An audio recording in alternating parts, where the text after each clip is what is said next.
Hi, welcome back to Gaming for Gamers. So today, back in rainy London, I'm going to make a very small video about something that's come up in some of the comments on the channel, and that is about Assassin's Creed Shadows. Assassin's Creed generally seems to get quite a lot of interest, and I've not played Assassin's Creed Shadows. Obviously I know all about it, I've watched lots of YouTube videos about it, I understand all the controversy, and I'm just going to put a few points out. Then one is kind of there's 2 points anyway. So number one, is it appropriate to culturally amend somebody else's history to suit a game?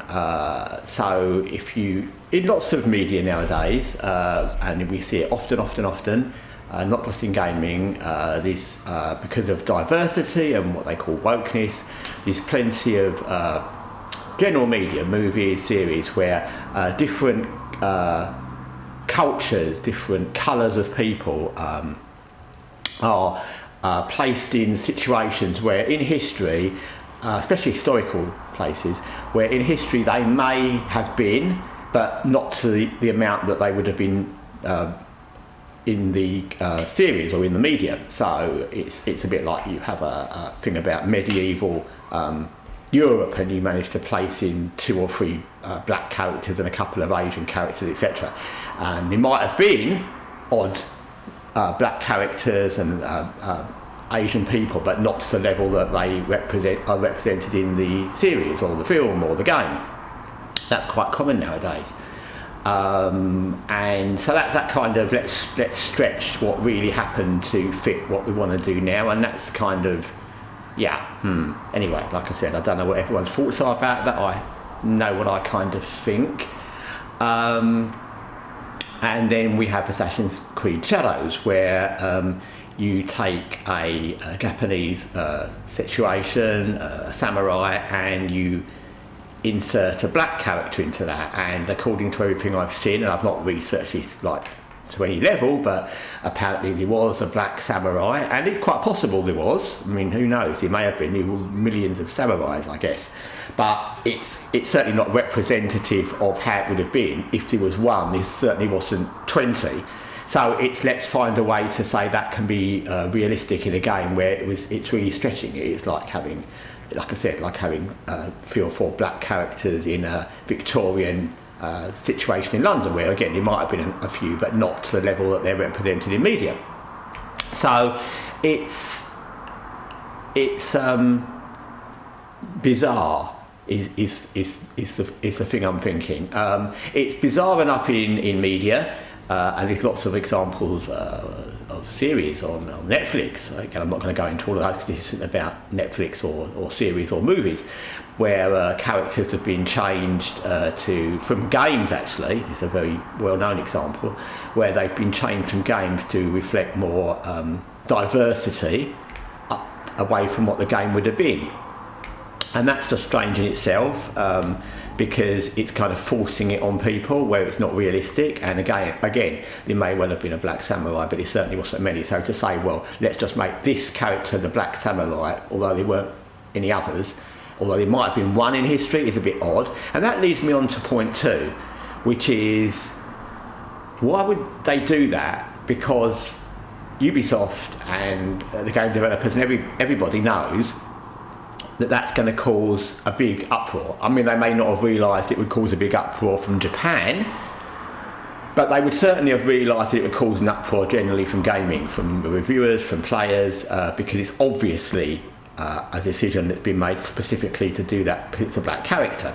And I'll add to that, I think it's something a commenter mentioned on the channel, and I kind of replied, if that had been a white character and they put a white male into the samurai, everyone would be up in arms straight away. So it obviously was done on purpose. And you think, well, apart from anything else, why would you do that on purpose? It's a bit like the previous video I made about making characters unattractive. Ubisoft want to make money. that we know they want to make money, and they really don't care how they make money. But doing this isn't going to make them any money. They're not going to get a huge amount of, for example, black or multicultural players playing the game just because it's a black character playing as a samurai. Because I mean, the whole part of that is they're Japanese characters. So to start off with, it's not a white-based or a white-based game. It's a multicultural game in the fact it started off being a Japanese based game. And do they think that they're going to get loads of woke players playing it, or black people playing it because they've got a black character? No, I wouldn't have thought so. I assume, and I can't say for sure, but I assume that anyone of any race or sex plays games because they're fun. And people would have played games regardless of the character. If you played Watch Dogs Legion 2, you would have played regardless of the fact the main character's black. You'd have played it if you're white or a woman and it's a black guy, but you'd have played it regardless if you like the game. And if you played any game, if you played The Witcher, you'll play it because you like The Witcher, not because you think, oh my god, it's a white guy and I'm black, I'm not going to play him. So I don't think anyone thinks like that really. So I'm not quite sure what the point to that would be financially. So there's no point, because they would have realised they would have got a backlash. They would have realised that would have gone down like a ton of bricks. They may not have realised quite the reception they'd got from Japan and quite the backlash, but they would have realised they're not going to make any money out of this. So why would they do it? And again, it's back to that same thing with making characters slightly uglier for the sake of it. It's almost like they're scared, or they feel they have to follow a certain path, even if it's not a financially viable path, just to appease who? Because Ubisoft aren't trying to appease woke groups. They don't need to. They're a big company. We know they don't care about what gamers do or what gamers think or how they behave. So why would they care about groups that don't buy video games? It's very strange. So the 2 points are: is it reasonable to drop characters into history in situations where they wouldn't have been, or at least not to the level they're represented nowadays in media and gaming? And secondly, what's the point to doing that? Because who wants that, and who do they think is going to buy these games? And certainly that game won't sell more because they've done that with the character, made him a black samurai. It won't get more sales.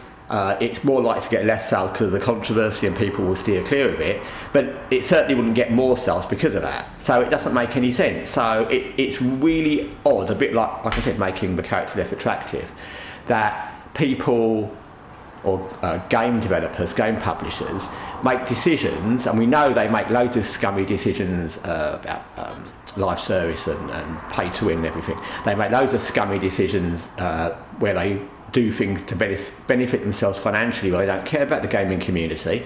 But this isn't something that's going to benefit them financially. There's no way they could possibly afford this will boost their sales, just like making characters less attractive. So it's odd. It's almost like some media have got a bottomless pit of money and suddenly decided they're almost like a charity, and they want to do things because they think it's right. That's what it kind of would be. We think it's right to represent our games like this, or our media like this, and they don't care about the financial impact, which is strange and bizarre. So anyway, that's just my thoughts. Like I said, they're just my thoughts, and some of them are just points. They're just things to think about, to talk about. I know this has been talked about a lot, and it's not a new subject, but it's just a subject, like I said, it came up in comments, so I thought I'd just make a few observations. Anyway, thanks for watching Gaming for Gamers. Until next time, take care.